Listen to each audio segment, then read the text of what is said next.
pessoal, tudo bem? Começando mais um episódio do Tech é Top, o podcast de negócios, marketing, empreendedorismo e tudo e mais um pouco para você, entregando qualidade, conteúdo. Então eu queria pedir já, começando já o episódio, pedindo para você, curta, compartilhe, divulgue pro coleguinha, divulgue pros amigos e ajude a gente a fazer esse canal crescer, né? Como a gente vai falar hoje de um assunto importante e a rede social também é marketing, né? Então hoje a gente vai falar exclusivamente sobre esse tema.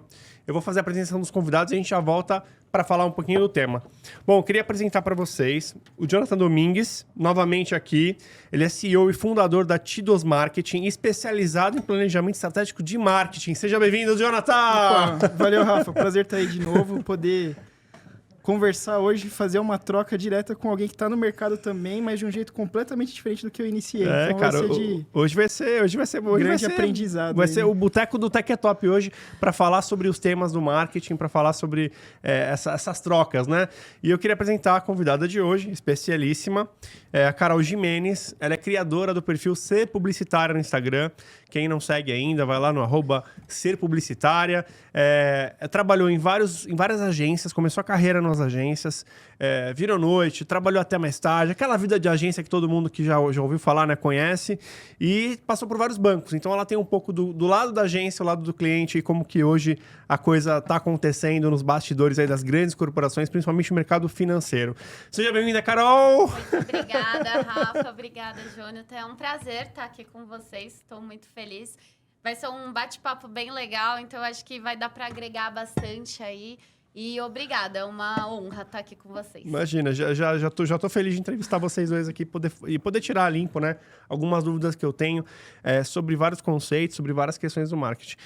Antes de mais nada, acho que a gente pode começar por isso, né, Johnny?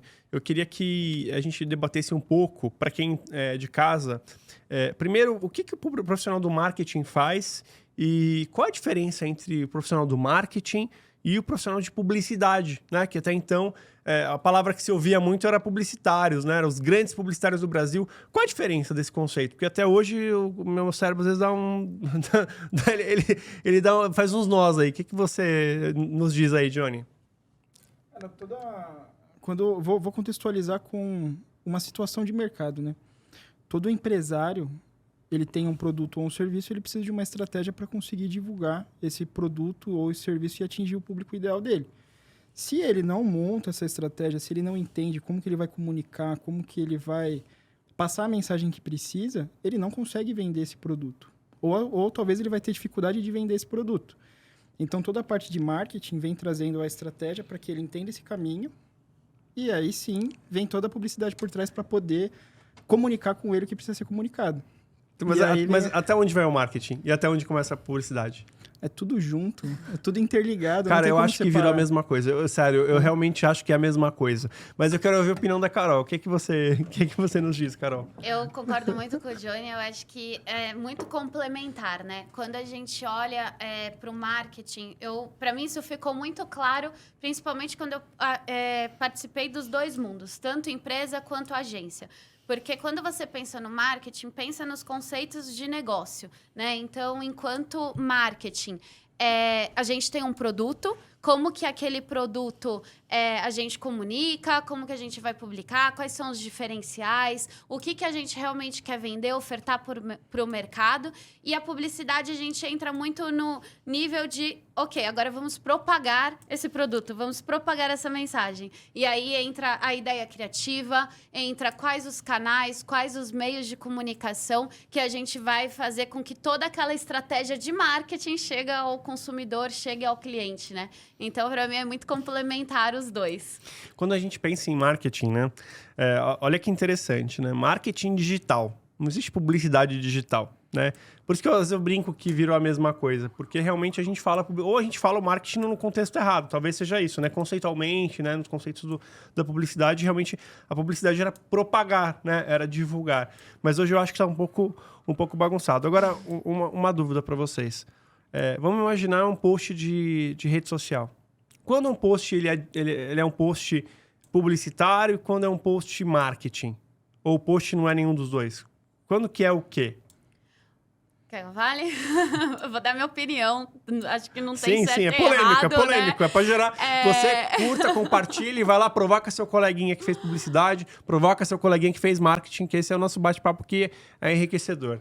Eu acho que antes disso a gente tem que pensar que assim, o post, ele é o canal. Ele está sendo postado em algum meio. Então, vamos pegar um exemplo, o Instagram. Ele está sendo postado no Instagram, provavelmente por uma estratégia de publicidade, porque a gente escolheu o canal como mídia, o Instagram. Mas o que é aquele post? O que a gente está falando? É uma venda? É uma oferta? É um institucional? A estratégia que está ali é marketing. Então, de novo, para mim, a gente, dependendo do que a gente está contando naquele post, é uma estratégia sobre a empresa, sobre o produto, mas o meio que a gente escolheu é a forma que a gente gerou ali para publicar, para propagar aquela mensagem. Então, é os dois, marketing e publicidade, entendeu? E ainda mais, né? Tem a questão de, a partir do momento que você define uma estratégia, tem o objetivo de você ter mais visualização, de você fortalecer a marca da empresa, um post que pode ser um post de venda, um post de entretenimento. Então, é realmente aquilo, é complementar um ao outro. A publicidade, ela vai ser o conjunto de tudo. Agora, a estratégia, o objetivo final é o que precisa ser definido para que ela seja comunicada. Perfeito. Quando você fala de post no Instagram, vamos falar de novo de Instagram. Hoje a gente tem um termo, né, que todo mundo fala. Quem escreve o texto, a redação, ou faz aquela frase de impacto, aquele gatilho mental, né, como o Rafael Kiss falou no último episódio, chama de copyright, né? Copywriter, né?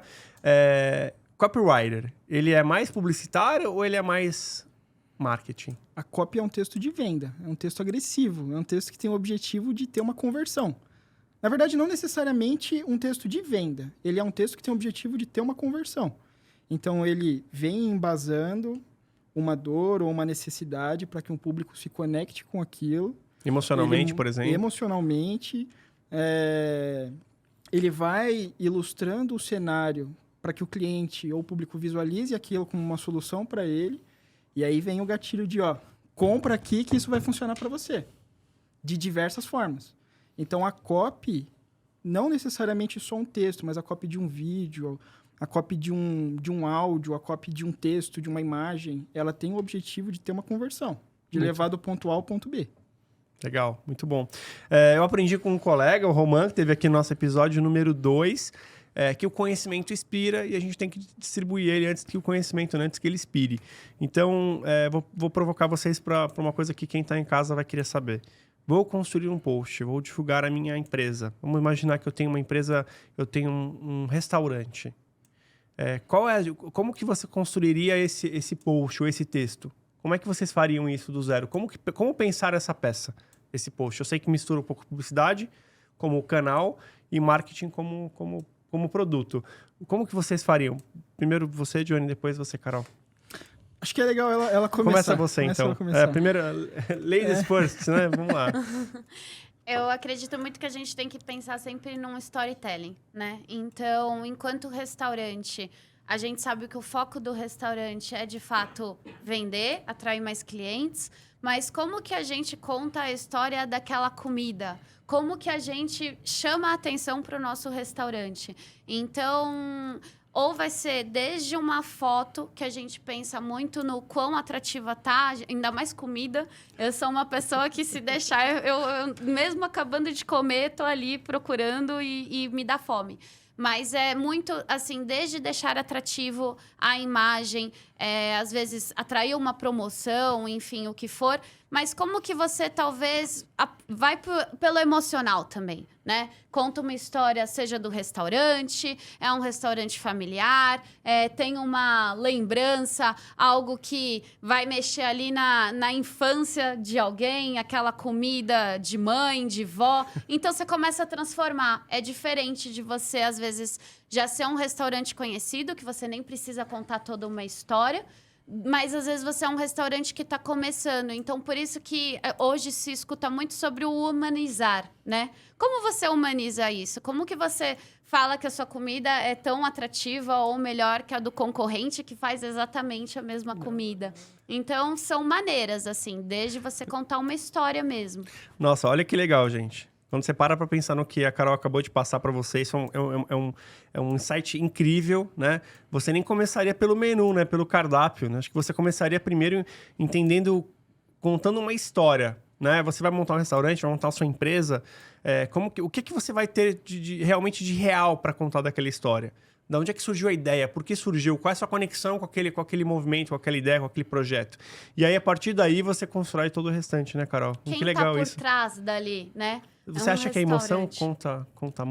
Eu acredito muito. Muito assim mesmo. A gente vê que venda por pura venda é muito difícil. Você não fideliza ninguém simplesmente porque comprei uma vez, mas você tem que ter algum apelo. Você provavelmente volta em marcas ou se torna fã de marcas que ela te traz alguma coisa, assim, desde a qualidade do produto, que isso é inegociável, tem que ter uma boa qualidade, às vezes uma oferta, o preço é bom, legal, mas o que mais você consegue agregar? É o agregar valor mesmo, né? Como que você faz? E o restaurante, o exemplo que a gente trouxe mesmo, eu vejo que as pessoas têm muita curiosidade. Quem que tá por trás daquilo, né? Hoje em dia, você quer saber quem que tá por trás, como que a pessoa começou a aprender. Aquela comida tem uma história? O que desperta? Por que um bolo de cenoura fica tão famoso se é só um bolo de cenoura, sabe? Então, é muito legal, isso. Muito legal. Eu lembro de o melhor bolo de chocolate do mundo, né? Que eu comia na Vila Madalena, que eu achava incrível a história, né? Assim, criava um storytelling e tal. Jonathan, você, como é que você criaria um post? Seria também pelo lado da emoção? Não só ele. Vou ilustrar. Não comentei contigo, o Rafa sabe dessa história. Eu, acho que 3, 4 anos atrás que eu tinha um apiário, né? Eu fui sócio num apiário. Então, a gente fazia criação de abelhas, tinha produção de mel. Deve ser o mel que a mamãe me passou. E... Tá explicado, muita coisa tá explicada. e a gente fazia um trabalho muito legal na rede social. E qual que era, o que gerava impacto? Se aparecesse para você uma publicação de uma pessoa coberta de abelha, ia te impactar. Você ia falar assim, caramba, que cara maluco. Ou, pô, que legal. E aí você ia começar, talvez você ia até entrar no perfil e ia começar a analisar. Então, a gente tinha publicações que mostravam o dia a dia no apiário, tinha publicação mostrando um vídeo da abelha colhendo mel, tinha alguma explicação de um benefício, por exemplo, do uso do própolis.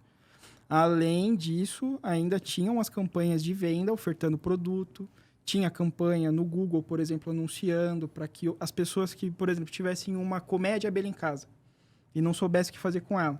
Ela ia no Google, pesquisava como remover colmeia de abelha e encontrava a gente lá. E a gente tinha todo um texto explicando e ofertando o nosso serviço. Então, a publicação, ela não pode ser feita só pensando na emoção, mas nos objetivos que aquilo vai trazer para um projeto. No caso, a gente tinha a parte de entretenimento, a gente tinha a parte de informação, tinha a parte de venda e tinha todo esse contexto que trazia os nossos clientes. É muito legal você falar de abelha, né? Porque eu fico olhando aqui, toda a nossa identidade visual foi pensada em favos, né? A favo de É verdade, de abelha, a colmeia, né? A colmeia.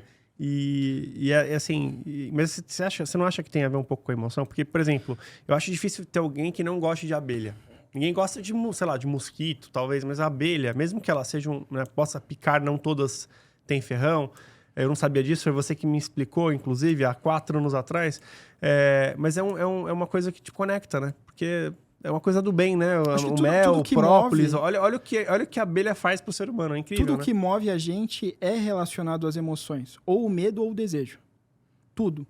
Você vai ter uma alimentação saudável porque você tem o medo de ter um problema ou porque você tem o desejo de ser mais saudável. Você acabou de pegar um ponto legal. Quer dizer que dá para vender com a emoção do admiração, desejo, mas também dá para vender com medo. Sim, demais. Um exemplo. Eu vou dar um exemplo... De venda com medo. Vou dar um exemplo que a gente ilustrou num projeto que funcionou. Hotel para pet. Hotel para pet. Se aparecesse, por exemplo, uma publicação, um anúncio, para quem tem um cachorrinho e a pessoa fica fora de casa o tempo inteiro, aparecesse assim: a vida do seu cachorro pode ser menor por ele ficar sozinho. Você fala, caramba, meu. Você ia ter o medo de perder o seu cachorro mais cedo. Então, você ia acompanhar aquele conteúdo e no final poderia vir uma oferta mostrando que o hotel para pet pode ser benéfico para o pet ter um dia uma legal. vida melhor, né? Ele ter uma qualidade de vida maior. Do mesmo jeito, agora eu vou dar um exemplo meu. Um exemplo Jonathan. O Rafa sabe, eu engordei muito. Tempo atrás eu fiquei morrendo de medo. O meu coração acelerou. Eu falei, caramba, eu preciso voltar a cuidar. Qual que foi a primeira coisa que eu fiz? Academia perto. Mas você já tá emagrecendo, já deu uma emagrecida. Já tá voltando a passar o melzinho das abelhas, tá? Tá ficando bom, tá ficando bom. Agora, o medo, cara. O medo motiva você a fazer qualquer coisa. Então, você tem desejo e tem medo em tudo. Tudo. As copies giram em torno disso. Ou o desejo de ser aceito, ou o medo de não ser aceito. O medo de perder dinheiro, o medo de ter tudo gira em torno disso. De ficar gira em torno disso. Sim. Então, realmente, as emoções, elas se baseiam todas as ações de marketing. Tanto é que tem até o pessoal que fala das estratégias baseadas nos pecados capitais. No desejo da gula, da luxúria, da ganância. Então, essa não foi aprovada pelo Vaticano. Bom, assim, eu realmente sou apaixonado por marketing e por publicidade. Por conta própria, eu estudo, adoro esse tema. Eu queria fazer uma pergunta para vocês, assim, até para a gente poder, quem está em casa, ou tem um negócio, ou ainda não entrou na profissão, ou está buscando a profissão, como que é a entrada de um profissional hoje, tanto na área de publicidade e marketing, e como é que é isso? Porque eu sei que a gente passou por uma geração que passava por agências gigantescas, com muita cobrança, aquela coisa frenética, né? E a gente ainda achava legal, né? Virava a noite e achava legal. Eu ainda acho que tem projetos que você dando o seu melhor, e aqui uma dica para quem está em casa, tudo que você for fazer na sua vida, faça dando o seu melhor. Porque isso dá uma gratificação, né? Às vezes o Jonathan, quando está atendendo os clientes dele, vira à noite ou fica lá turbinado. A única coisa agora que você está fazendo, ainda bem que você voltou à academia, mas eu tenho certeza que essa satisfação é grande, né? Então, eu queria fazer esse contraponto do modelo que a gente tinha, das agências grandonas, etc. Como é trabalhar numa agência, já que a gente tem a Carol, que tem essa experiência, e fazer o contraponto com o modelo atual, com o Jonathan. Vamos lá. Eu, quando me formei em publicidade, eu tinha esse sonho, eu tinha essa meta. Eu falava, eu quero trabalhar nas maiores agências, eu quero vir à noite, quero comer pizza. Era tipo uma meta mesmo de vida. E aí você vira a primeira noite, a segunda noite, você fala, meu Deus do céu. Porque também já quase caminhei até para um burnout, porque a rotina disso não é saudável. Claro. Mas lógico que quando você se entrega num projeto, você traz aquela satisfação, é pontual, né? Você fala, vou dar o meu máximo aqui porque vai valer a pena. Sim. É outro cenário. Tanto que eu falo, eu não sou contra, não me arrependo de tudo que eu fiz, mas eu acho que existem os limites, né? Até pra gente ter essa saúde profissional. Mas eu vejo muito, até meio polêmico o que eu vou falar aqui, mas para você entrar numa agência ou numa empresa, hoje, publicidade principalmente, quando você se forma na faculdade, você abre um leque de possibilidades, assim, gigantes. Você pode ser criação, você pode ser mídia, você pode ser planejamento, você pode ser projetos. Não é porque você se formou como publicitário que você vai ser tudo isso. Não. Você vai, provavelmente, você tem que se aprofundar em algo e aí você vai ser especialista daquela área. Então, eu acredito muito, o meu caminho foi pela faculdade, mas eu sempre tive muito claro que eu queria trabalhar em agência, queria trabalhar com grandes marcas e aí, consequentemente, é solicitado o diploma, é solicitado, né, a tua formação acadêmica. Mas nada te impede, se você, desde sempre, já sabe que você quer ser, por exemplo, designer. Você sabe que para você ser um bom designer, você precisa ser um especialista em Photoshop, Illustrator, CorelDRAW, enfim, todos esses softwares. Será que você precisa de uma faculdade? Será que você vai ter a faculdade porque, na verdade, você vai precisar desse diploma para entrar onde você quer? Ou será que talvez a faculdade ela vai agregar, pensando nesse futuro, onde você quer chegar, mas outros cursos talvez agregariam muito mais? E aí, eu falo muito que depende sempre da onde você quer chegar. Por quê?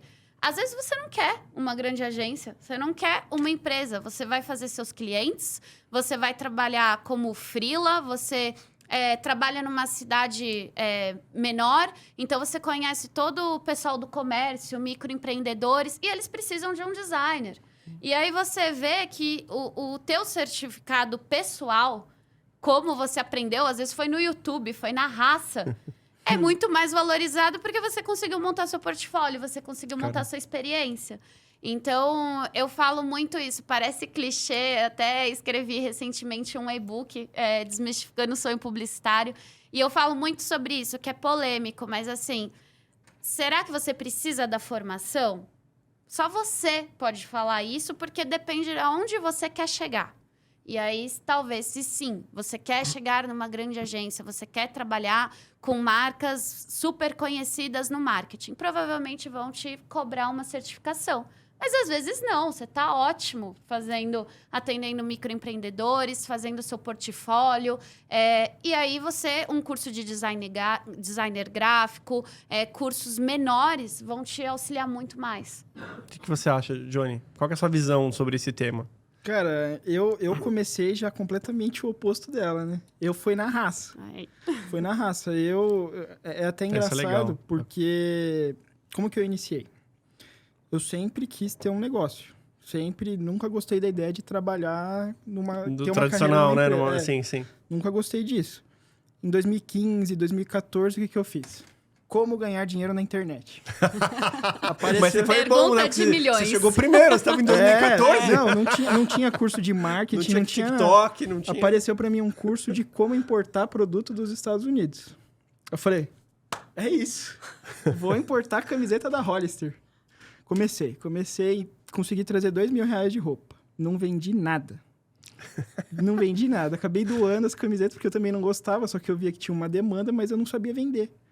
Falei, caramba, não consegui. Como montar uma loja virtual?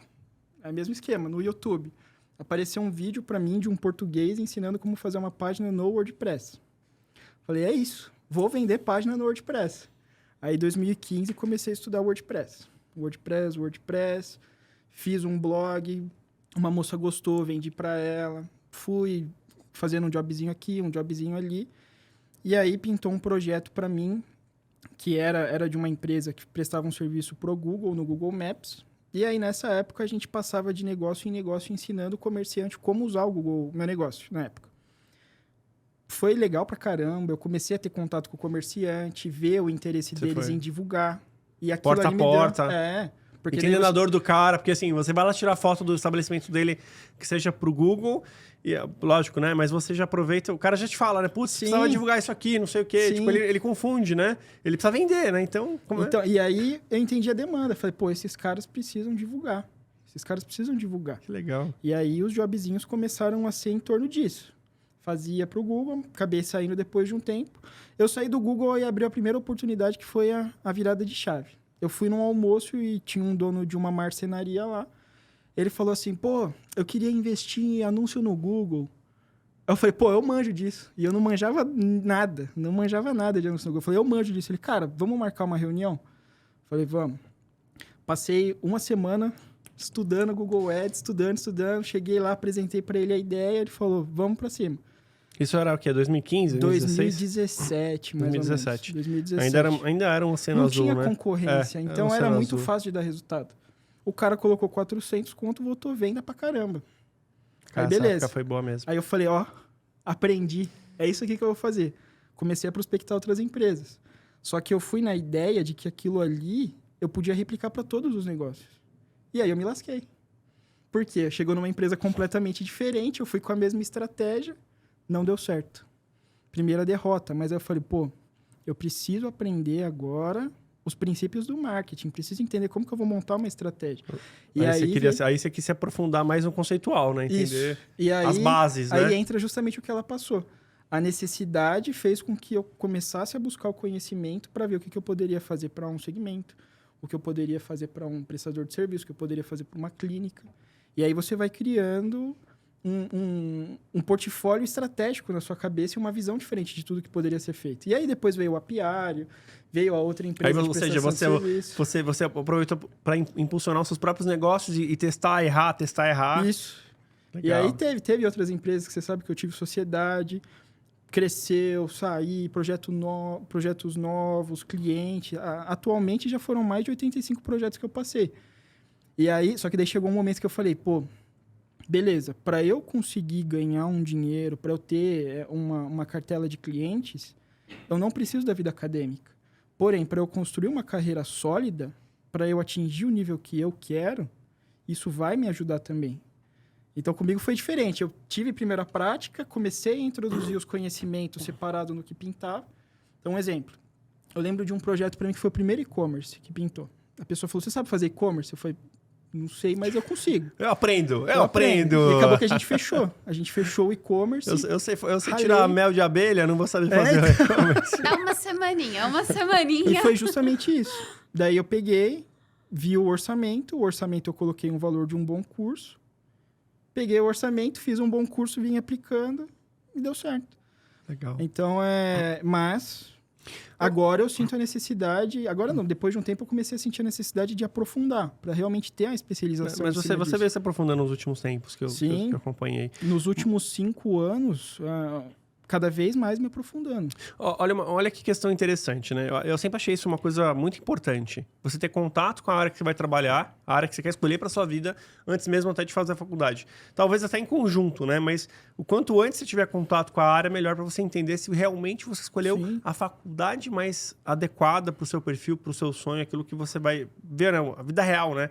Eu estava lendo um livro hoje, de manhã, que é um livro bíblico, que falava exatamente sobre isso. Amar o que você faz. Porque se você amar o que você faz, o seu trabalho não vai ser dolorido, não vai ser doloroso. Então, bacana você ter começado com a mão na massa, pesquisando, indo atrás para depois estar no mundo acadêmico. Sim. Acho que a Carol, ela foi um pouco dos dois, né? Você foi estudando e aprendendo ao mesmo tempo, que também é um caminho maravilhoso. Mas eu acho isso muito legal, essa questão. Agora, todo mundo, assim, a formação acadêmica é importante, mas eu vejo que a gente tem um desafio grande agora, né, Johnny? Que a gente estava falando, né?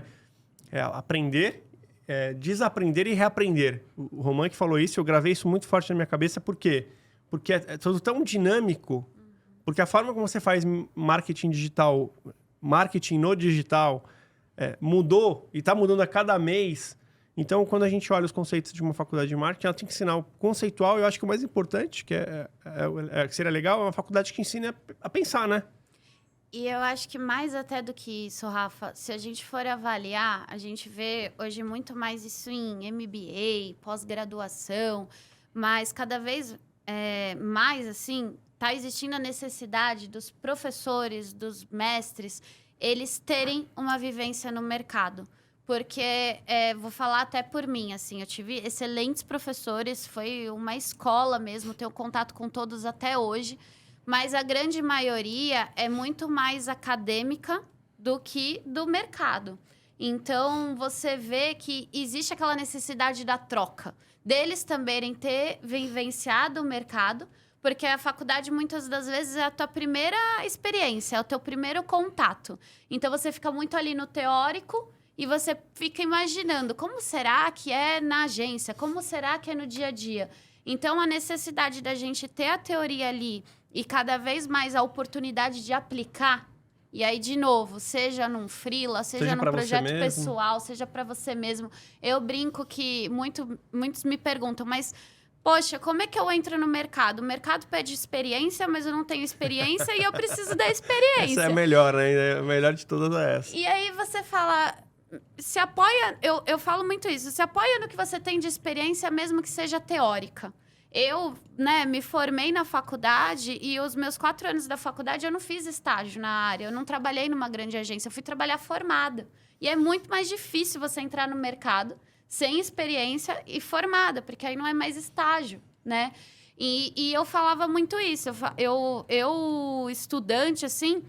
Eu implorava, eu seguia todos os publicitários, toda a galera de agência que vocês podem imaginar. Deixa eu passar um dia na agência, deixa eu conhecer, eu juro que eu fico quietinha do seu lado, mas eu só quero ver como é que funciona. Porque eu acreditava que aquela era uma maneira de eu me aproximar mais do dia a dia e ter noção da prática, já que eu não trabalhava, né? E eu falo, tá, você decidiu que você consegue, talvez, ser mídia social. Tem uma tia, um tio, um primo, alguém que tem uma doceria, vai vender brigadeiro, sei lá, se joga. E no teu currículo você não precisa falar que foi para sua tia, foi para doceria, você fez toda a parte de social media, você não está mentindo. Essas são suas experiências, né? E no acadêmico é isso também. A vida acadêmica te proporciona isso. Quando os professores te dão, você vai ter que montar um aplicativo. Tá, e agora? Provavelmente você não vai lançar esse aplicativo, mas... Isso que você falou... Ontem a gente fez reunião com um possível cliente novo e eu achei muito legal porque como que elas cresceram o perfil delas no Instagram. Elas têm um escritório de arquitetura e o perfil delas está com um monte de seguidores. Está quase com 40 mil seguidores. E pro perfil crescer, elas foram postando os projetos da faculdade, explicando como que elas fizeram os projetos da faculdade.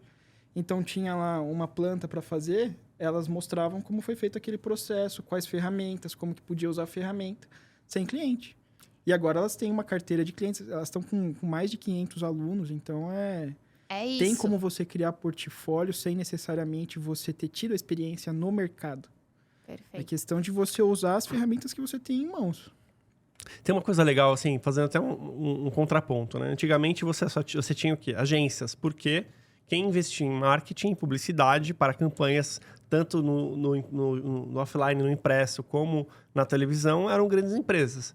O empreendedor da esquina, né, da sua rua, ele não tinha acesso a esse tipo de conteúdo. O máximo que ele tinha era um designer para fazer uma comunicação, imprimir um banner. Na gráfica, né? Na gráfica, que depois ele pegou esse mesmo banner que estava impresso na gráfica e jogou dentro de um HTML para mandar por e-mail, que não tinha nenhuma estratégia. E eu acho que a internet está propiciando esse aprendizado, porque hoje em dia todo mundo já tem um pouco de ideia do que é o marketing, do que é a publicidade, uma coisa que ninguém tinha, né? O empreendedor não tinha isso no passado. Então, talvez, quando a Carol estava entrando na profissão, não tinha esse caminho tão preparado, esse caminho, né, formado. E hoje já dá para você, pelo menos, ter algum contato, né? Ajudar a sua tia, sua mãe, seu pai, né, o negócio da sua família, com o marketing, com a publicidade. Então, tem muita gente fazendo portfólio, pegando empresas de exemplo, ela cria o plano em cima daquilo e vai montando o portfólio. Eu queria fazer uma provocação. Porque antigamente a gente tinha um marketing que ele não era tão facilmente mensurável. Ele era mensurável muito mais pela venda, né? Vamos investir em 2012, vamos investir em 2012 X milhões em marketing, campanha TV, jornal, rádio. Legal. Você via lá os pontos do Ibope, você acompanhava o crescimento da venda, ou colocava o que tinha muito era promoções, sorteios e promoções na televisão, dava aquele engajamento e você sabia se vendeu ou não. A marca sabia dessa forma. Mudou muito, né? Hoje você tem praticamente feedback imediato, ou quase que em tempo real, se aquela campanha está dando certo ou não. Como que você lida com esse marketing que, por ele trazer um retorno ou não tão imediato, ele acaba se colidindo com a venda, com os vendedores? Eu digo isso porque antigamente o marketing não falava com a venda. Falava, mas não era direto. Hoje não. Hoje o marketing fez alguma coisa errada, fez uma cagada, né? Já começa o cliente ligar querendo comprar uma coisa que não existe ou com preço errado e gera na hora um caos, né? Como que você vê isso? Existe uma colisão entre o marketing e o vendedor e as vendas? É claro que a venda... Vendedores, eu sou vendedor, vender é maravilhoso, mas você tem que se vender na sua vida, mas a provocação do bem. Onde que se colide? Você citou investimento de milhões. Ela consegue passar um panorama em cima disso. Eu vou passar um panorama dentro de projetos de microempreendedores, microempresas e pequenas empresas. Dependendo do ramo, vou colocar, por exemplo, uma empresa que presta serviço. Se você sabe que o seu serviço custa X, você tem que ter uma porcentagem desse valor para que seja o custo por aquisição do seu cliente. Então, se você sabe qual que é o custo por aquisição do seu cliente, essa vai ser uma das principais métricas para saber se aquele investimento está dando certo ou não. Mas as métricas vão variar de acordo com o objetivo também. Então, dentro do marketing, você pode ter as ações voltadas para branding, para fortalecer a marca, como você pode ter ações mais voltadas para venda. No caso da colisão entre marketing e vendas, cara, isso daí é algo extremamente presente. Acho que vai ser pro resto da vida. Por quê? Quando você tem uma ação que você recebe um possível contato, tem níveis se aquele contato está preparado para receber uma oferta, ou se ele precisa de um acompanhamento, se ele precisa de uma nutrição, se ele precisa de mais informação, se ele tem alguma objeção para ser quebrada.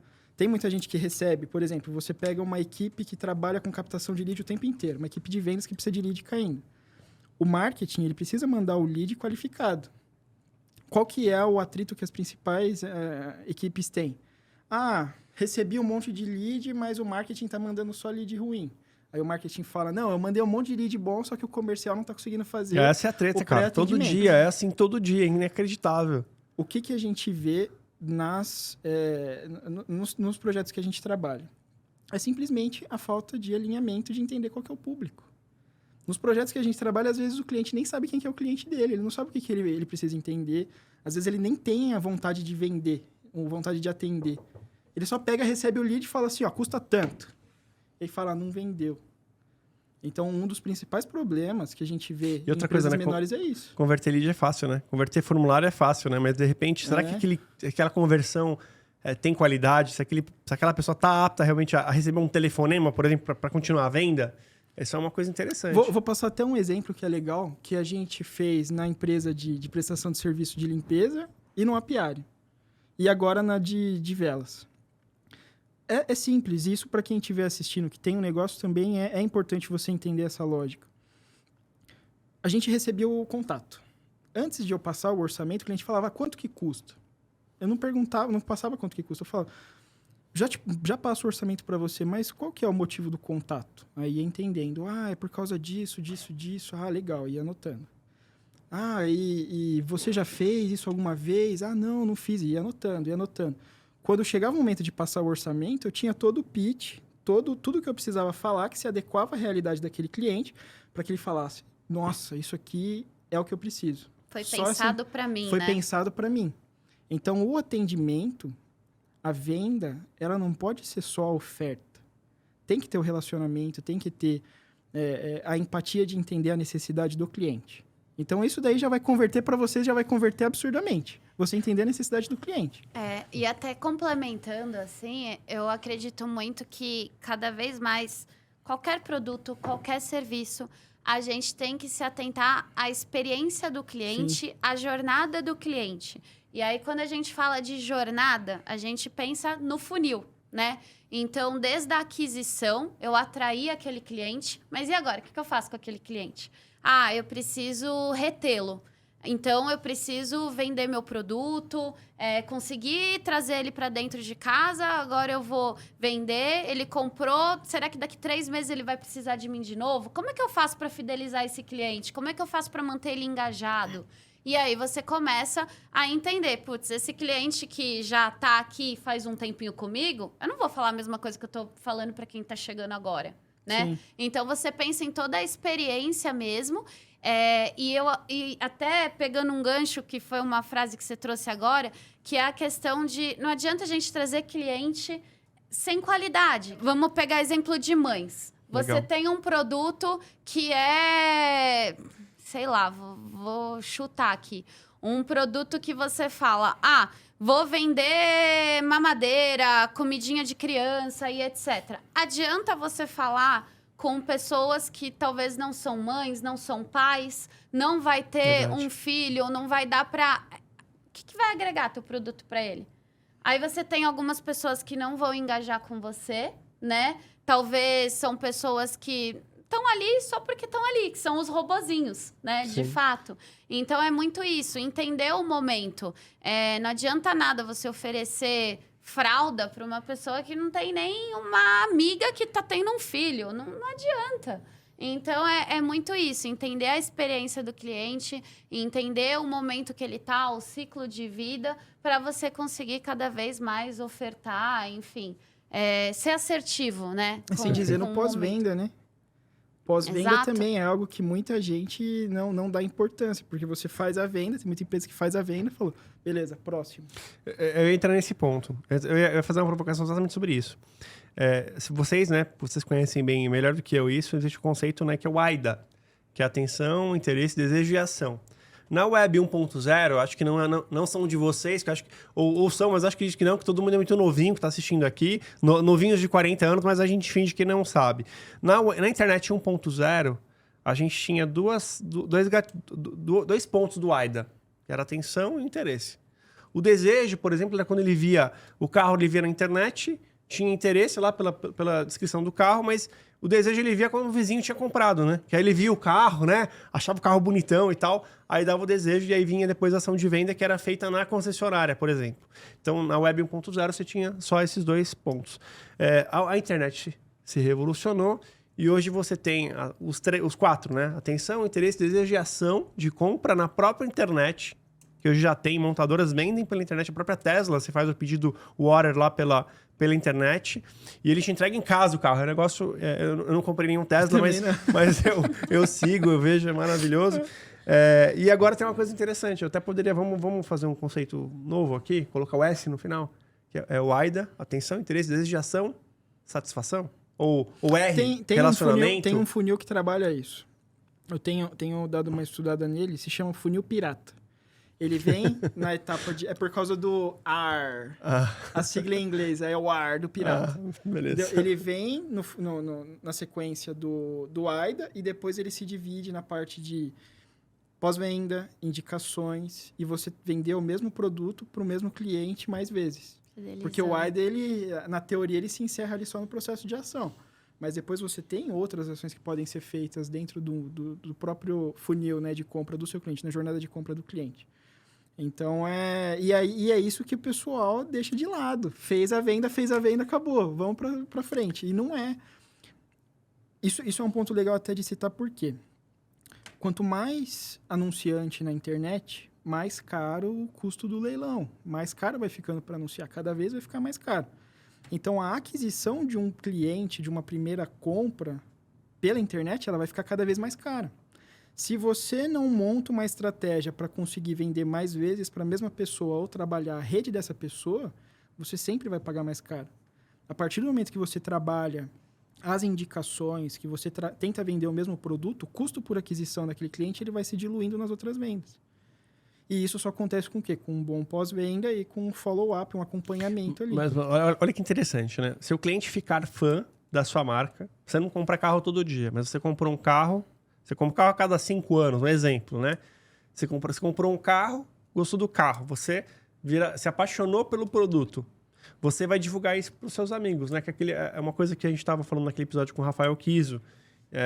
O Rafael Kiso que falou muito sobre isso. Nano-influenciador. Quem não sabe o que é nano-influenciador, assiste o episódio número 3 do nosso podcast, que fala sobre o fenômeno dos nano-influenciadores. Assim, talvez seja uma das coisas mais poderosas da internet hoje, essa questão da rede, né? Já nascemos já é uma rede, né? As redes sociais são redes, e quem é apaixonado faz um post verdadeiro, conectando com o público, converte mais. Vou dar um exemplo. Por exemplo, a empresa de higienização de estofados. Eu tive uma outra sociedade numa empresa de higienização de estofados e o custo por aquisição do primeiro cliente no Google era absurdo. Era muito caro. Muito Fazer caro. um comentário. Gente, contratem o Jonathan, porque ele já teve vários negócios.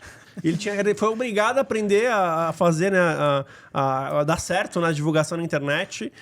Então, ele testou primeiro, né, com os negócios dele. Se deu errado, já foi com os dele. Agora você pode contratar, desculpa. Não, tranquilo.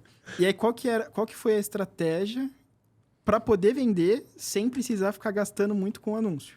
Porque é muito caro. Em São Paulo tem muita gente anunciando. Cada cliente que era prestado o serviço, a gente fazia uma negociação. Falava assim, ó, você quer 10% de desconto? Todo mundo quer desconto. O cliente, quero. Então, qual que é a proposta?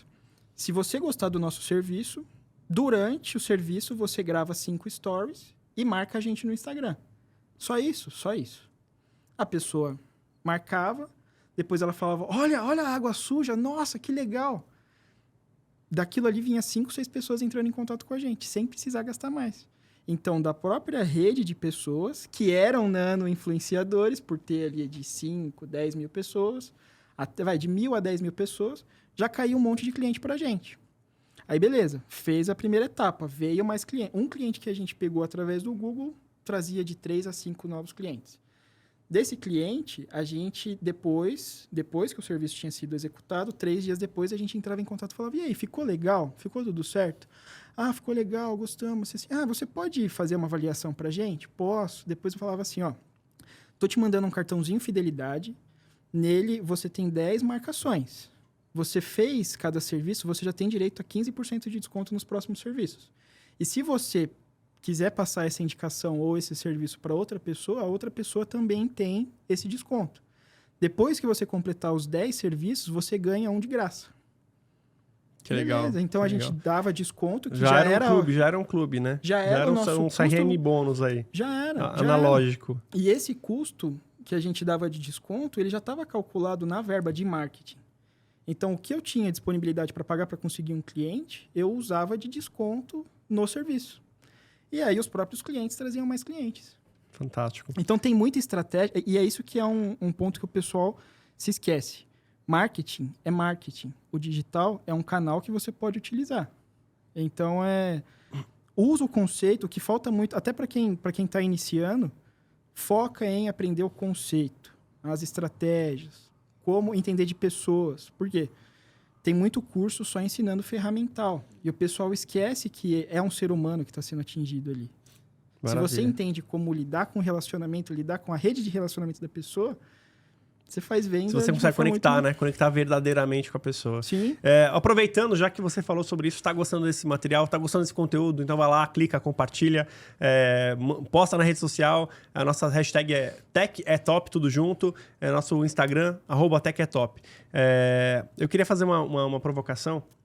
Mas antes eu queria até preciso falar nos nossos patrocinadores. Esse episódio é um patrocínio da Innovation e Innovation Academy. Então, você que quer saber um pouquinho mais, innovation.com.br, innovationacademy.com.br. Jonathan, mas eu vou começar agora com Ladies First. Carol, você como executiva de marketing, que passou por várias agências e passou por mercado bancário, alguns bancos, você saiu do papel de atendimento numa agência, que atendia cliente, prestava serviço, que é o que o Jonathan faz hoje, e passou a ser uma demandante. E nesse processo você viu muita coisa acontecer, você viu a transformação e você entendeu nessas mudanças que a tecnologia trouxe. Falando de tecnologia agora, para o marketing, que é o tema do nosso podcast, a tecnologia.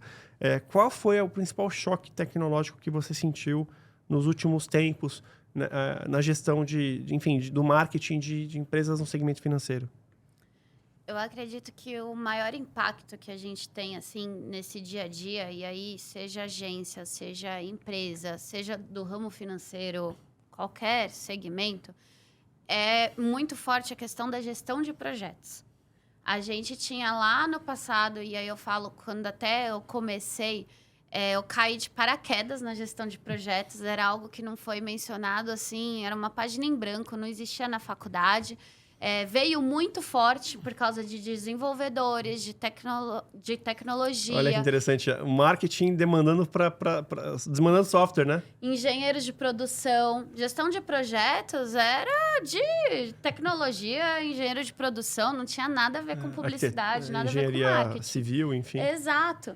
Então, foi essa necessidade de você ter um processo, porque o que acontece? O que publicidade e marketing faz no dia a dia? Eles mexem com a ideia, com a criatividade, com a inovação. Como que você faz a gestão da inovação? Toda empresa, todo mundo nos negócios precisa inovar. Hoje em dia a gente escuta muito isso. Tem que inovar, precisa ser inovador, precisa ter a inovação de milhões. Exato. Não e daqui a pouco saem os copiadores que vêm na sequência. Exato, mas surge muito com essa necessidade de inovação. A gente precisa disso. Como que você faz a gestão da inovação? é muito fácil você fazer a gestão do que é uma rotina, né? Você sabe o que você tem no dia a dia, como que é o seu processo, ele segue todo bonitinho. Você tem a oportunidade de testar, você tem a oportunidade de errar. Agora, imagina, seja um banco, seja uma empresa, alguém assim, que queira para ontem, olha, Rafa, eu preciso, em 3 meses, entregar um evento inovador que vai vender meu produto, vai viralizar e ele tem a data X para ser entregue. Isso é muito legal. Eu já vi briefings de coisas assim, não é interessante? E você faz como? Não, e tem que engajar, você viu? Tem que engajar. Como que você faz, né? Então, você passa ali desde a parte de planejamento, entende o que faz sentido para aquela marca, estuda a concorrência, tem uma grande ideia. Eu falo, ninguém acorda e fala, olha, essa ideia que a gente vai colocar. Não. Por trás de toda a grande ideia existe muito planejamento, muita pesquisa. Você tem que se aprofundar muito. Porque aí, de fato, como que você vai rodar aquilo? E aí, gerir a inovação, eu falo que é gerir a incerteza. Porque você está fazendo aquilo pela primeira vez, você não tem histórico, mas você tem um prazo e você tem uma meta. Gerir a incerteza. Né? Gostei dessa frase. Gostei dessa Gerir a frase. inovação é gerir a incerteza. E aí eu brinco, gerente de projetos é gerente de problema, gente. É GP, gerente de problema, gestão de projetos, tá tudo ali, ó, relacionado. Porque você precisa ser aquele facilitador no dia a dia. Então, você precisa entender muito bem a sua entrega, você tem que ter muito na mão aquele alinhamento com os recursos, os colaboradores, todo mundo que está envolvido, entender a importância, o valor, até na hora de fazer uma estimativa. Porque se você não tem histórico, aquilo está sendo feito pela primeira vez... Se você não tem dados, né? Se você não tem informações... Como que você faz uma estimativa dessa? Provavelmente vai ter erro na sua estimativa. E aí, pode ser que atrase o projeto, mas você tem data. Sim. Então, para mim, esse é um dos maiores impactos quando a gente olha para a tecnologia e principalmente para a presença dessa necessidade da gente atuar tanto com a inovação, gerenciar essa inovação, que é, de fato, fazer os projetos acontecerem, serem entregues. Jonathan... Eu tenho uma dúvida antes. Claro. Tenho uma dúvida. Manda bala. Você acredita que a gestão de projetos ela se equipara à gestão de uma empresa? Eu digo isso porque tem inúmeros parceiros nossos, né, amigos que também têm agência, e a gente sempre tá conversando, tá falando sobre processo, falando sobre os desafios, porque chega um momento que começa a vir um monte de cliente. Vem cliente por indicação, vem cliente de anúncio, e aí beleza, aí você vai pegando os clientes. Se não tiver um processo muito bem estruturado para poder fazer a gestão desses projetos, vai bater no teto, se continuar trazendo mais gente para dentro, não vai conseguir entregar e a empresa vai caindo. Então, a gestão dos projetos, como que você vê que essas agências maiores elas lidam com essas etapas e que quem tem uma agência menor poderia seguir alguns passos específicos ali para não se atrapalhar e conseguir gerir isso da melhor forma possível, sabendo que tem os imprevistos pelo caminho também? Eu acredito muito que a gestão de projetos, ela faz parte da gestão da empresa. Não é que você gerir projeto, você está gerindo a empresa. Não. Mas você gerir a empresa é você saber os projetos que você tem ali dentro, é você saber os clientes, é você saber se você tem o capacity para atender aquela demanda. É todo um ecossistema, né? Quais recursos você tem compartilhados, né? Exatamente, porque a gente, enquanto empresa, enquanto administrador, enfim, legal, você vai encher tua agência de cliente, vai pôr todos os projetos para dentro, mas você consegue atender? Você consegue ter a qualidade daquilo? Você tem as pessoas para fazer aquela entrega acontecer? Aí entra a gestão de projetos. Então, eu brinco que gerir projetos é gerir qualquer tipo de entrega. Porque pode ser um evento, pode ser um post, pode ser um comercial, pode ser um bolo. Todo mundo é gerente de projetos e não sabe, gente. Eu falo, às vezes as pessoas não se entendem, não se reconhecem como gestor de projetos. Mas vamos pegar um exemplo assim. Quero fazer uma receita hoje aqui em casa que você precisa? Quais são os recursos, né?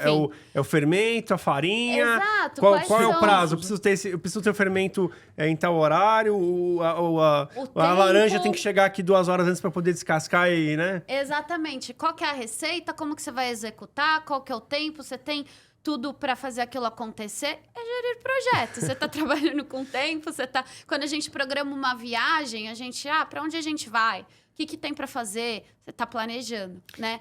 E...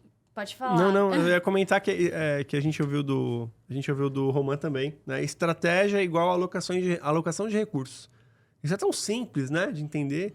E acho que a gestão de projetos que a Carol está falando é justamente isso, né? Você saber exatamente quais são os recursos humanos que você tem, ou materiais, ou intelectuais, e como você aplica da melhor forma, né? Você é um mago, né? Porque você atende muito bem os clientes que você tem e a sua agência talvez não cresça mais porque você não quer. Porque hoje você está num segmento mais... Você gosta de atender, der um atendimento um pouquinho diferente. Mais gourmet, né? Porque você faz uma coisa... Isso é um desafio muito grande, porque isso é uma coisa até que eu converso sempre com o meu sócio. Eu falo, cara, e aí? O que a gente vai continuar prezando? Porque o ticket que a gente cobra, ele é um ticket acima do que outras agências cobram. Porém, a gente busca dar a vida pelo cliente. Então, tem a questão de... Qual que é o nosso desafio? O que a gente está tentando? Montar os processos para delegar da melhor maneira possível, conseguir fazer a captação de clientes, o cliente que é ideal para a nossa empresa, conseguir vender mais, entregando um bom resultado. Então, ao meu ver, as agências grandes, elas conseguiram esse caminho. Entendeu? Porque você colocar qualquer cliente para dentro também não é benéfico. Tem cliente que vai, às vezes, pagar o valor, mas ele vai dar muito mais trabalho. Tem o cliente que vai pagar o mesmo valor, vai dar menos trabalho. E não necessariamente o que vai dar menos trabalho é o que vai ter o melhor resultado, porque o cliente precisa estar engajado também. Então, eu joguei isso por quê? Porque é um desafio gigantesco de todo mundo que tem agência. Esse é um assunto polêmico, né? Porque, assim, para atender uma conta muito grande, uma marca, uma Coca-Cola, enfim, uma Danone, uma empresa muito grande, você precisa ter uma agência grande, que tem muito conhecimento ali, porque são problemas que aparecem pelo ladrilho, né? Que são de uma empresa grande. Acho que, talvez, eu vou fazer uma provocação. Talvez o cliente que contrate uma grande agência tenha um perfil determinado e o cliente que vai buscar uma agência mais... ou seja, ou mesmo o próprio cliente. O mesmo cliente tem... A Carol devia ter várias agências atendendo nas empresas que ela passou, né? De repente, ele tem uma agência guarda-chuva que dá, sim, a sustentação e o respaldo necessário, mas precisa de uma agência como a Tidos, né? Como a sua agência, para atender exatamente alguma coisa, uma campanha que o dono tem uma atenção especial, que ele quer que aquilo aconteça, que ele tem paixão por aquele produto, talvez seja por aí. Sim. Já aconteceu Aconteceu 3 vezes de cair na nossa mão projetos muito grandes, que por um lado eu falava, nossa, ter isso aqui no portfólio seria maravilhoso. Por outro lado eu falei assim, o risco de pegar isso aqui agora é muito grande. Então, o desafio é justamente esse, entender os processos para conseguir pegar os clientes que a gente tem como objetivo pegar, ao mesmo tempo que, quando pintar uma oportunidade dessa, a gente conseguir atuar também. Só que a responsabilidade é muito maior. É muito maior. Legal. Então, Pergunta de $1 milhão. Você já... Tem que ser honesto, hein? Pode ter sido no seu negócio. Não precisa falar que é do cliente, não. Em algum momento, alguém... Ou você ou alguém do seu time já erraram na calibragem das campanhas e, deu um rombo no cartão de crédito do cliente? Foi no meu mesmo, cara. No meu mesmo. Uma vez, cara, eu tava trabalhando de boa madrugada. E é ruim por isso. Eu tava trabalhando de madrugada, tava lá, coloquei 2 zeros a mais, fui ver no dia seguinte e falei, já era. Toda ação pro mês foi em uma noite. Isso aconteceu demais. Com o cliente aconteceu, mas deu tempo de corrigir. Mas isso é... aprendizado, eu acho que todo mundo que trabalha com tráfego aí sabe algum do que eu tô dia falando. Isso daí faz parte do processo de aprendizado. Até que hoje você coloca lá, tem os limites da conta, né? Então já melhorou um pouco. Mas não, mas isso lá daí no começo, cara, era uma loucura, né? É padrão, cara. É padrão. Já aconteceu, por exemplo, de dar esse problema, mas dá certo. Colocou errado, mas deu certo. Mas o cliente converteu, né? Pagou a conta.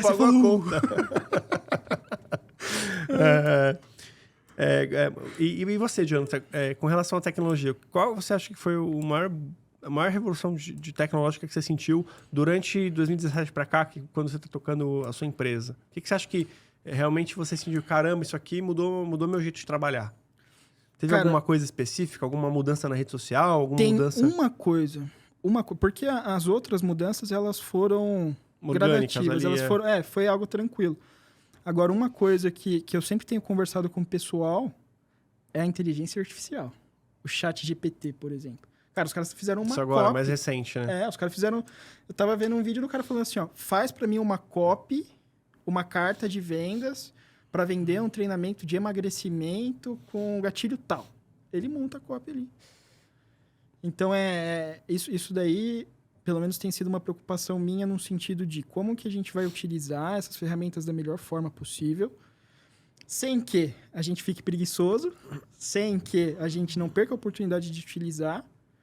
E nem, ó, teve uma outra ferramenta, não sei se foi com o chat. Eu queria fazer um comentário sobre isso rapidinho. Só para a gente contextualizar. ChatGPT é uma iniciativa do OpenAI, que começou um investimento, um dos maiores foi o do Elon Musk no começo, ele estava lá capitaneando isso, ele era um grande incentivador da inteligência artificial, uma comunidade, até então, uma comunidade colaborativa, para todo mundo ajudar a construir junto. Em algum momento, ele se viu num conflito de interesse, saiu, e agora a Microsoft está colocando a maior parte do investimento, está liderando isso. E tá liberado por enquanto, tá lá no open.ia, você pode ir lá usar a inteligência artificial. Mas é interessante você falar disso, porque assim, eu vou te fazer você acabou de falar uma coisa legal, né? Que você faz o copy. Mas você imagina o seguinte, existe um Native Digital, né? Eu acho que existe um Native Waze, um Native Google Maps e tal. Os mais novos que já cresceram usando... Eu usei guia, cara. Não tenho vergonha de falar isso, mas eu usava guia. Então, para não falar que eu usava guia, eu imprimi a folhinha em 2007. Eu imprimi a folhinha do meu itinerário no Google Maps e levava impresso. Pra poder... vire à esquerda. Aí a porra do documento, eu errava a esquerda, fudeu, não tinha um caminho alternativo. Como é que eu volto? Eu tinha que voltar pra casa pra começar de novo, entendeu? Era tipo isso, assim. Ainda mais em São Paulo, você perdia a entrada da Marginal Tietê, você só saia lá no Rio de Janeiro. Então, velho, porque melhorou. Antigamente, cara, você errava a entrada, nunca mais você saía. Era tipo um túnel, assim, você saía do outro lado do mundo. Mas... o que eu ia te perguntar? Você acha que o nativo inteligência artificial, quem nascer nessa era nova, você acha que ele vai ficar mais preguiçoso? Porque assim, eu tava falando do Waze porque a molecada, ela realmente usa o Waze tão acostumada que quando você desliga o Waze, o cérebro, putz, e agora? Como é que eu faço? E não tá errado, porque a gente só aprende com a necessidade. Sem a necessidade, a gente fica cômodo ali. Refém, né? A gente é refém da tecnologia. Eu já vejo que isso está afetando boa parte da galera. Não só nesse aspecto, mas vou dar um exemplo. Todo mundo tem a ferramenta mais poderosa na mão, que é isso aqui. Todo mundo tem. Se você quiser aprender a fazer qualquer coisa, você digita. Você nem precisa digitar, você fala... E aí, Siri? O que é tal coisa? O negócio vai te mostrar. E o pessoal, tendo essa ferramenta, não utiliza ainda. Não utiliza. Tem inúmeros casos de... às vezes mesmo, o pessoal que vai prestar serviço pra gente, a gente fala, cara, faz isso daqui. O cara, ao invés dele pegar e ter a proatividade de falar assim, Google, o que é tal coisa? Como fazer isso da melhor forma? Como fazer? Ele fala, então, como que eu faço? Então, tá todo mundo ficando assim já. Quem sabe utilizar essas ferramentas de uma forma inteligente vai otimizar tudo que tem em mãos. Mas quem só utilizar e for como uma facilidade... Pensa, por exemplo, o pessoal do ensino médio ou do ensino fundamental. O professor passou um trabalho. Qual que é a ideia do trabalho? É você ter um gasto energético ali para você assimilar aquilo, aprender e levar para a vida. Se você chegar para o ChatGPT e falar assim, faz um TCC para mim de tal coisa, daqui a pouco ele está fazendo o TCC inteiro. Entendeu? Agora, eu vou dar um outro contexto. A gente pede para ele fazer uma copy. Você adequa essa copy para o cliente, pensando no que realmente vai tocar o cliente, o que vai gerar essa emoção, é outra pegada. Você otimiza seu tempo. Teve um curso que eu me matriculei esses dias que eu achei genial que o cara fez. Não sei se é com ChatGPT.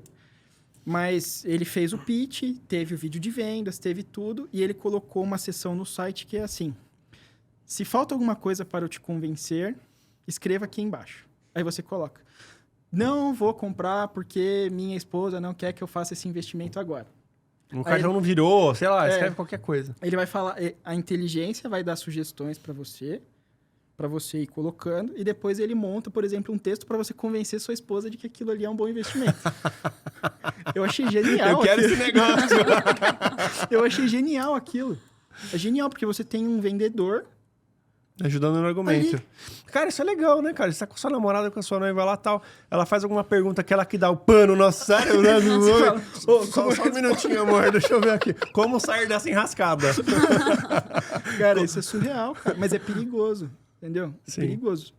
Agora, eu vou dar um exemplo legal, assim. Eu baixei um... Eu não vou falar a marca, mas eu baixei um aplicativo de curso de inglês online.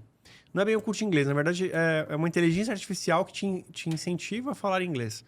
Então, ela escuta você, a sua pronúncia, você avalia se a pronúncia tá boa ou não, pede para você falar outra coisa, e com base no seu... não é evolução, não é um plano acadêmico para quem é básico, intermediário e avançado. Não, é um plano de aprendizado para você.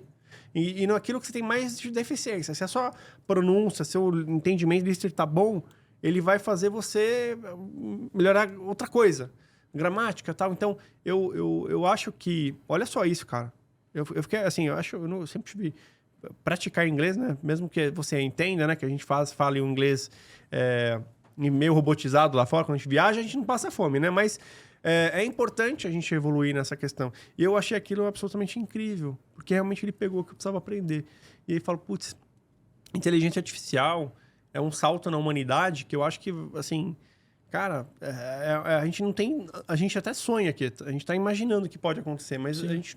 Cara, vai ser um negócio... Não, sabendo utilizar é surreal, cara. É surreal. O problema é tudo que você tem como ferramenta você pode usar da melhor forma e da pior forma.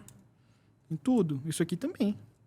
Pô, por que tem tanta gente tendo ansiedade, não conseguindo focar? Porque virou escravo de ficar num algoritmo aqui o tempo inteiro tendo estímulos ali.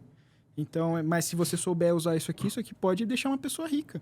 Esses dias eu vi algumas vagas de emprego para profissionais que já sabem que estão começando a aprender integração com o ChatGPT. Ou que desejam aprender.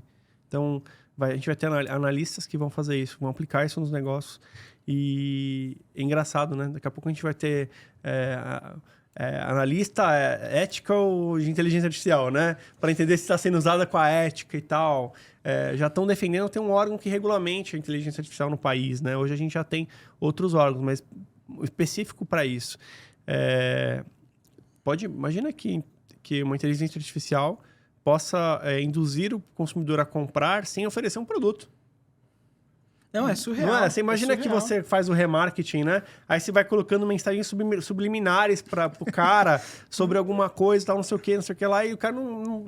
Puto, que ele precisa de um bolo de chocolate. Aí no final vem o bolo de chocolate pro cara. Não, é surreal. É surreal. É aquilo, é uma ferramenta que para mim é um marco. Você acha que substitui o profissional? Não. Não, porque... Por enquanto, não. Não sei daqui a um tempo. Esperamos que não, gente. Esperamos que não seja... Daqui a pouco não seja um avatar aqui sentado falando com vocês. Quanto que vale E pode acontecer. um aperto de mão e um olhar assim, ó, no olho? Entendeu? Isso daí não... Por enquanto, não consigo ver a tecnologia substituindo. Mas graças a Deus, né? Pelo menos alguma coisa a gente serve aqui. As relações, elas ainda contam muito em tudo que é feito. Seja na venda, seja numa estratégia, seja no conteúdo. A inteligência artificial não vai ficar mostrando lá, por exemplo, aquele exemplo que eu dei... No outro podcast, eu dei um exemplo de um cara que faz manutenção de carrinho de réplica. A inteligência artificial não vai ficar mostrando... Ele pode até ilustrar, mas é diferente de você ver algo fictício e uma pessoa realmente exercendo aquilo ali. E eu acredito muito que até para a inteligência artificial evoluir é muito com base nas experiências Sim. humanas, né? Porque independente do que a gente está fazendo aqui, a gente vê que é necessário ter uma identificação. A sua história, muitas vezes, vai identificar para uma outra pessoa. E é o mesmo para ele, o mesmo para mim. E aí é muito até, por exemplo, do perfil lá, o que eu faço com o ser publicitário, por que eu tive esse insight de criar um perfil e compartilhar minha experiência de mercado e etc. Porque lá atrás eu fui convidada para dar palestra lá em Santos, numa das faculdades, para contar como que eu entrei no mercado de São Paulo. E aí eu vi que era um monte de estudantes, assim como eu lá atrás, que estavam com medos, inseguros, não sabiam, parecia que o mercado de São Paulo ia engolir eles, parecia que era um negócio inalcançável. E aí você fala, calma, não é bem assim, né? Então, você vê que a vivência, a experiência, as histórias que a gente tem enquanto seres humanos, elas são insubstituíveis. Sim. E cada vez mais, de novo, a necessidade de humanização. Não basta a gente só vender um produto por si só, mas o que você consegue gerar ali? Tornar o mais humano possível, gerar valor, criar identificação. É você se colocar no lugar de, provavelmente, seus clientes. Você não consegue vender algo sem você entender a sua persona, o seu público, o seu cliente final. Você precisa. E é muito doido isso, né? Enquanto a tecnologia está avançando absurdamente, o consumidor quer cada vez mais algo humanizado. Exato. Então você tem a inteligência artificial de um lado e as pessoas sedentas por um atendimento humano. Esses dias mesmo apareceu um anúncio para mim de uma ferramenta de automação no WhatsApp. Você ia ver os comentários da galera. Isso daí é uma porcaria. Ninguém gosta de ser atendido por um robô. Só que, ao mesmo tempo, funciona se for usado de uma maneira certa. Mas as pessoas querem um atendimento, elas querem ver, elas querem uma ouvir. pessoa. Na verdade, hoje em dia, o cara recebe uma mensagem que é um robô, ele já sabe que é um robô, ele já até ele desengaja, né? Incrível isso, né? Um exemplo muito prático, assim, que a gente pode ver é a questão de bancos. Hoje a gente vê muitas contas digitais, mas todo banco, toda conta digital, você vê que tem sempre os dois perfis. O perfil que precisa ter aquela agência física para ele ir, porque ele quer falar, ele tem medo que o dinheiro dele vai ser roubado e ele precisa dessa interação humana. E tem o público que fala, eu odeio ir em agência, eu gosto de resolver tudo de maneira digital e facilita a minha vida. Só que, assim, um não substitui o outro, né? Você acaba, muitas vezes, tendo a preferência, a predominância, quando você tem os dois contextos. Você atende muito bem o digital, por exemplo, o robô, ele resolve a sua vida.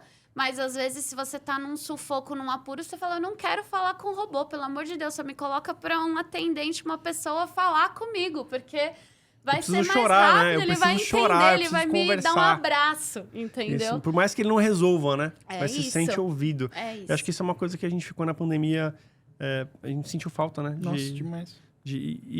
Bom, é até interessante falar sobre isso, né? Sobre a pandemia. Qual foi a principal mudança que você sentiu com relação à área do marketing, publicidade durante a pandemia? O que aconteceu? A necessidade de adequação ao digital. Muita gente sentiu essa necessidade. Então, isso daí foi até Eu, no começo da pandemia, eu falei, putz, ferrou. Tava montando um estúdiozinho, encerrei tudo que a gente estava fazendo para tentar ficar mais seguro e acabou que foi melhor para a gente. Então, cresceu muito a demanda. O seu telefone não parou, né? A galera, olha, fechou no físico, mas preciso vender, como é que eu faço? Então, aumentou muito a demanda. Aumentou muito. A galera criou um senso de urgência para isso, né? Que talvez demoraria mais tempo para todo mundo entender. Então, nesse aspecto, foi muito bom. Carol, você gerindo marketing nos bancos, nos grandes bancos, como é que foi para você na pandemia? Você sentiu uma diferença muito grande, assim, com relação ao comportamento do cliente, ou com relação às demandas da própria empresa, assim, internas, as áreas solicitantes, assim, mudou? Eu acredito que teve uma mudança muito grande, e aí falando como mundo corporativo mesmo, enquanto colaborador, né? A gente ia 5 dias para o escritório. Hoje em dia você vê empresas 100% remotas, empresas até com híbrido, mas você vê que mudou totalmente a mentalidade, assim, desde você justificar grandes viagens, que antigamente era normal. Verdade. Vai para não sei pegava a ponte aonde, aérea, ia pega pro um Rio de Janeiro, avião, para não sei aonde. Hoje em dia, você tem que ter um argumento, uma justificativa muito bom para falar que aquele custo vale, por exemplo, né? Porque hoje você resolve no remoto, abre o Teams, todo mundo consegue fazer no online. Ao mesmo tempo, uma virada de chave muito rápida, muito forçada, de você conseguir manter a sua rotina, confiarem no seu trabalho, terem certeza que você está trabalhando sem te verem todo dia, né? Aquela história de você conseguir virar essa chave e, ao mesmo tempo, aquele turbilhão, aquele avalanche de reuniões.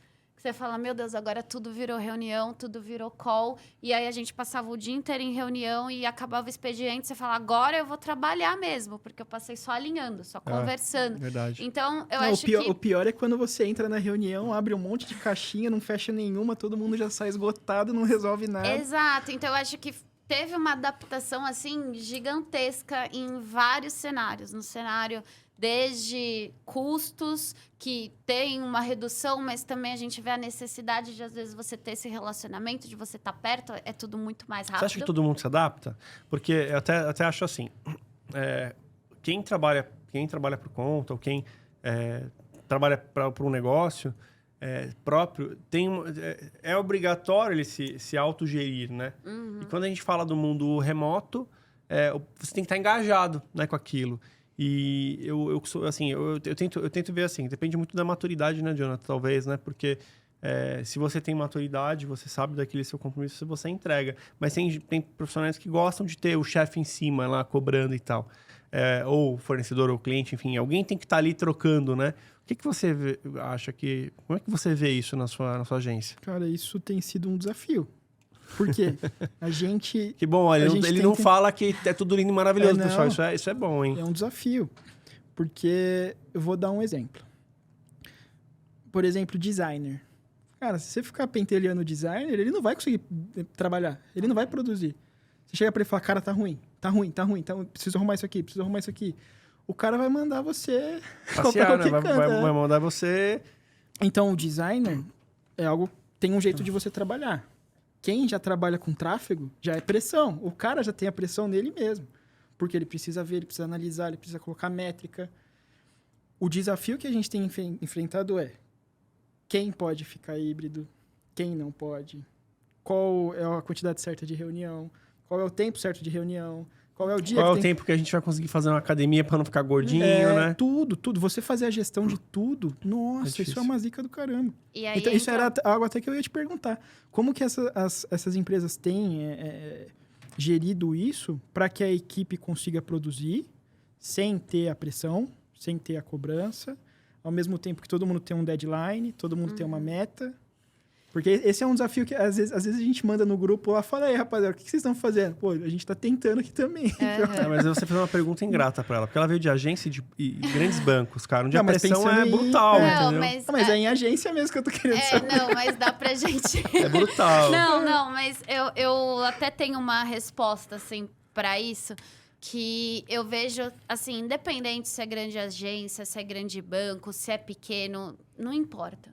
A gente, principalmente depois da pandemia, a gente tem que ir além da gestão do trabalho. É muito mais sobre gestão de pessoas. Então, você precisa entender o lado humano também do seu time, né? Então, às vezes, realmente, igual você falou, tem pessoas que não vão conseguir ficar remoto, vai dar ansiedade e não tá preparado para isso. E a gente viu muitas pessoas adoecendo e a gente viu muitas pessoas se tornando muito mais produtivas. Então, como é que a gente faz isso tudo? Então, eu entendo muito que a gente tem um projeto, a gente tem uma entrega, a gente tem a pressão, a gente tem a data, só que... antes, no passado, eu via que ficava muito na responsabilidade do gestor, do gerente de projetos, do atendimento que faz a ponte com o cliente. Essa dor, esse objetivo final não chegava tanto no time. Então, quando era mais longo, né, esse processo. Quando você tem um time comprado, que entende a necessidade, que entende o porquê que aquele prazo existe, que aí é de fato você ir além daquela, eu, quanto agência, eu tenho que entregar isso. Mas por que o cliente precisa disso e é para ontem e todo mundo vai morrer se a gente não entregar? Comprado no mesmo propósito, talvez. Compartilha isso, sabe? E quando você tem todo mundo muito bem alinhado, você consegue pelo menos ter o comprometimento dessas pessoas com você, nem que seja para levantar a mão e falar, Rafa, olha, tô numa fase muito difícil, não vou dar conta e entendo, só que você tem aquela agilidade para lidar com esses imprevistos, porque isso vai acontecer, né? Mas como que você gere esses riscos, você gere problemas? A gente sabe que todo mundo tem uma vida pessoal e hoje eu falo, não tem como. Eu sou muito, assim, focada no profissional, mas lógico que a vida pessoal influencia. Você, né, Deus me livre, perde alguém super próximo. Como que você vai estar bem no dia seguinte? Você, sabe, se machuca. Alguém da tua família, teu marido se machucou. Você não tá pensando nele? Lógico que você tá. Isso tudo influencia. Ser humano. Ser humano. A gente é ser humano. Eu acho tão legal isso que você falou agora, porque é exatamente o que você falou, assim. A gente tem pessoas, né? E a gente tem que ser exemplo para elas. Então, o bom líder é aquele que não só fala, mas ele exerce bons princípios. Aí eu tô falando de princípios éticos, cristãos, princípios que norteiam as suas decisões éticas na vida, inclusive para olhar para o outro, não como, né? Olhar com sentimento, olhar com carinho, com atenção, tentar descobrir o porquê, né? Essa responsabilidade. Né? E talvez no remoto demanda do gestor mais tempo ainda, porque no presencial você olha no olho e você fala, passou a colega de trabalho, mulher tem isso, né? Tem problema, brigou com o namorado, né? É instinto, eu acho, do ser humano. E no remoto, se a pessoa não divide... Não tem como. E aí? É isso. Então, ela mandou um e-mail próximo. com a vírgula errada, você não sabe, né? Se as pessoas não se comunicam, você não sabe o que está acontecendo. A tua estrutura pode estar dissolvendo e você não está sabendo. Sim. Então, o que isso muda? Você tem que estar próximo do seu time, você tem que estar próximo das pessoas. Sabe qual que foi um desafio que eu tive? Como eu sempre fui muito autodidata e enfiava a cara e fazia e não... Quando eu comecei a gerir outras pessoas que atuavam com a gente nos projetos, eu falava, não, tem que botar pressão, vamos botar pressão. E aí eu via que não estava dando certo. Ao invés de ficarem engajados, já estavam começando a pegar raiva de mim. Esse modelo norteou a humanidade durante muitos e muitos anos, né? Sim, então, e aí o que foi que realmente começou a ajudar? Teoricamente, para aquele momento de sociedade não estava errado. Sim. Mas trazia malefícios que hoje a gente, com discernimento, consegue entender que mas até mesmo isso antes da pandemia mesmo. Porque eu passei muito tempo aprendendo ferramental e conceito. Só que para você gerir equipe, você tem que entender de pessoas. Então, de um tempo para cá, o foco tem sido sempre esse. Entender o que eu posso fazer para que esse profissional consiga lidar da maneira certa. Como que eu posso lidar com esse daqui? Como que eu posso... Só que daí entra o desafio. Tem o prazo desse, tem que gerir, fazer a gestão desse projeto de uma forma. E esse tem uma outra forma.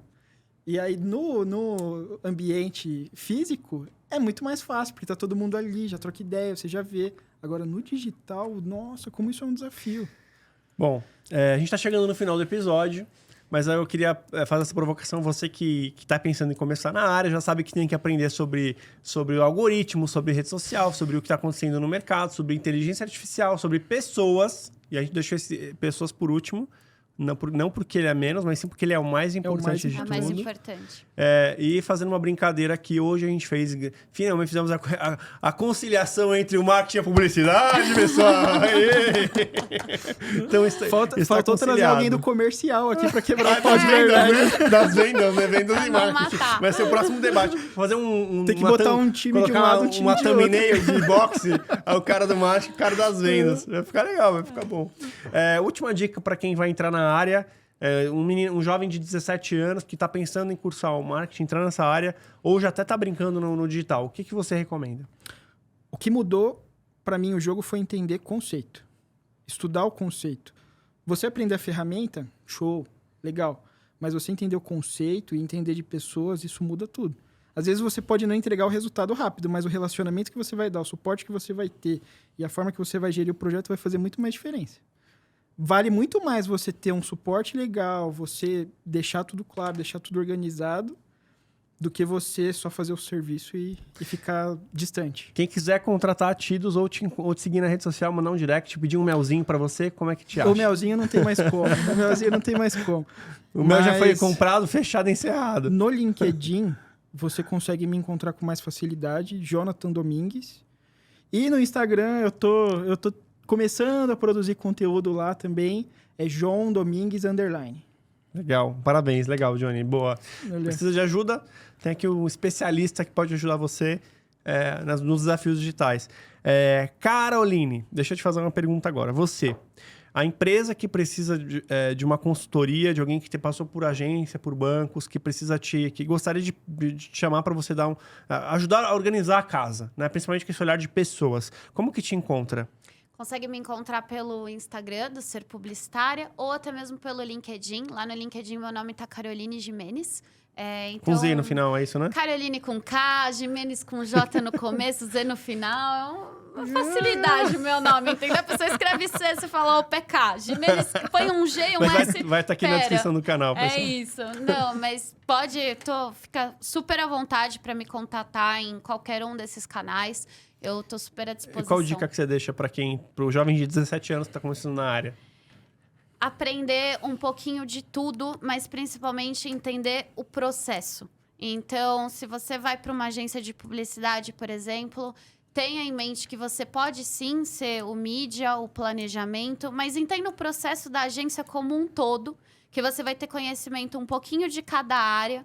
No dia a dia, por mais que você seja um mídia, por exemplo, você seja de uma área específica, é muito importante você, enquanto mídia, saber por que a criação pode atrasar ou por que você tem que avisar que aquele formato é daquele tamanho específico. Então, você começa a se colocar no lugar dos teus outros colegas, entendendo conceitos básicos. Você não precisa, de novo, publicitário não vai sair fazendo tudo. Mas você pode entender um pouquinho de cada para agir como um facilitador e fazer aquela engrenagem, né? Não parar, né? Não parar, exatamente. Não parar. Maravilha, gente. Esse foi um episódio muito legal, épico, que a gente debateu os conceitos da publicidade e do marketing. Esse debate aqui, já entendemos que não são oponentes, estão juntos na mesma jornada, agora de jornada mais digital. Então, muito obrigado pela sua audiência. Espero que você tenha gostado. Siga-nos lá no Tech é Top no Instagram. Clica aqui, curtir, comenta, compartilha, joga na rede social. Nossa hashtag é Tech é Top. Enfim, e ficamos aqui por esse episódio maravilhoso com o Jonathan Domingues e com a Caroline Gimenez, com J e com Z no final. Muito obrigado pela sua audiência. Espero que você tenha gostado. É isso aí. Obrigado, pessoal. Valeu. Obrigada.